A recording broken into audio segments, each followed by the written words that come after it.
everyone. Today's card's been inspired by two cards that Christina Werner's recently done.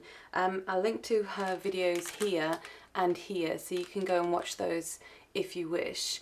It's basically a single layer card done on craft cardstock using this Chestnut Roan Colourbox chalk ink, which really works perfectly with this craft cardstock, which is by Basil, which is where I get mine from. So to get started, I'm using three different stamps. There's the Hero Arts stamp, and it's just the cling dots.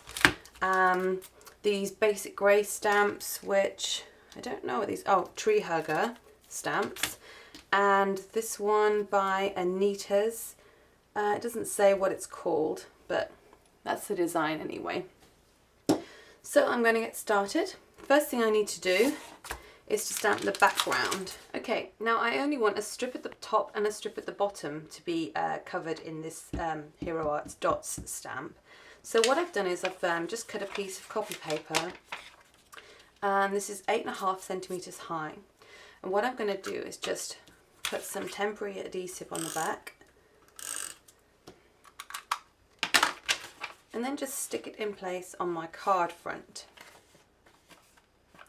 And that's just going to be a mask, so the stamp will only go onto this bit of the cardstock, which is just where I want it.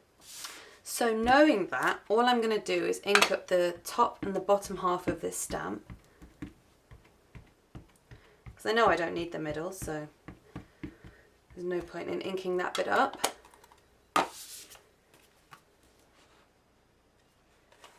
Then I'm just going to line this up.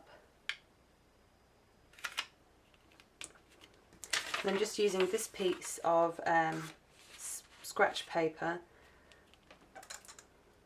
and then just running my brayer over the top there, and keeping my fingers on it, just hold it all in place. I'm going to run the brayer over the bottom. Then I can just lift that up,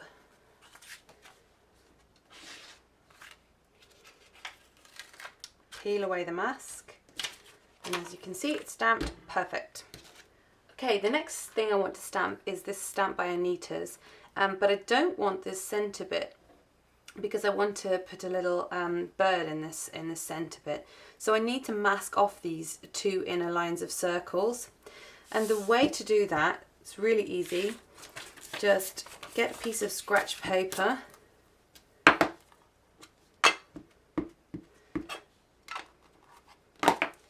stamp your image,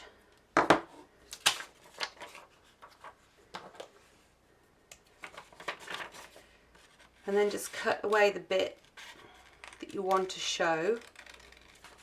So you're just left with the bit that you want to hide.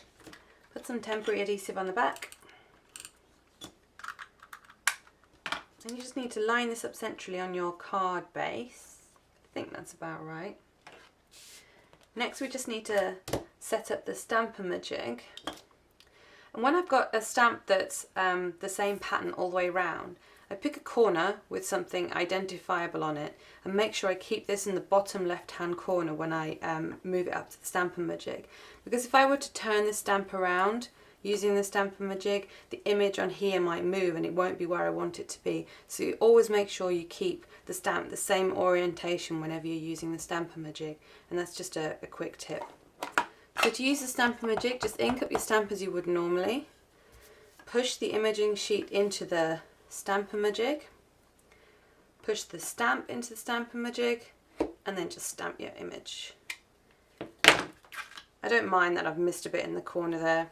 It makes no difference. So I'm sort of lining that up on my card base, making sure that those two inner circles of dots are going to be covered by that white bit of copy paper that we've put on there.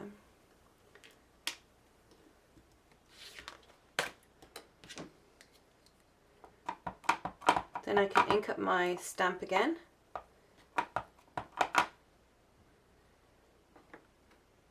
And press it down.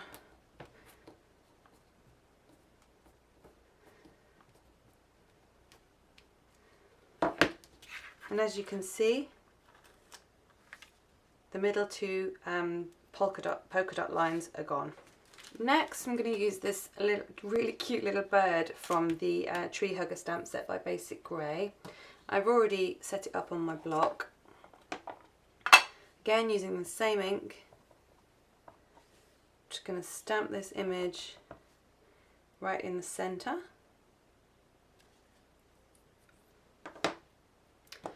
And then using this thank you from the same stamp set, just going to stamp that underneath.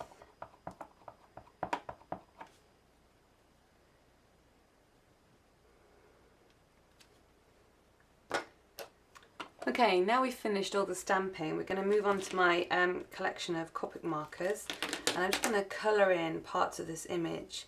This is using the E00 marker, and I'm just going to literally colour over this bird.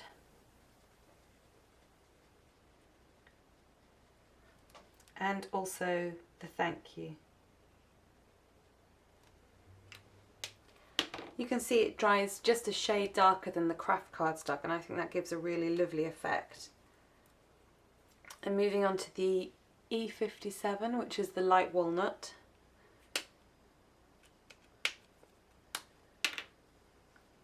I'm just colouring in his little beak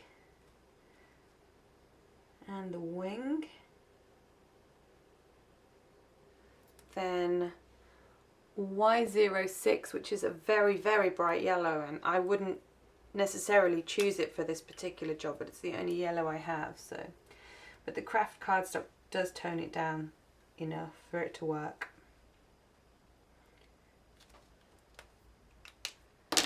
And last but not least, RV29, and that's just to do these little dots here. Just going to use some glossy accents on these little pink red dots. Just literally a dot of them on each. And that'll dry to a glossy 3D dome effect and will look gorgeous. And also another tip I learned from Christina, just to use a bit of white gel pen to dot in the eye. Just going to corner around these bottom corners.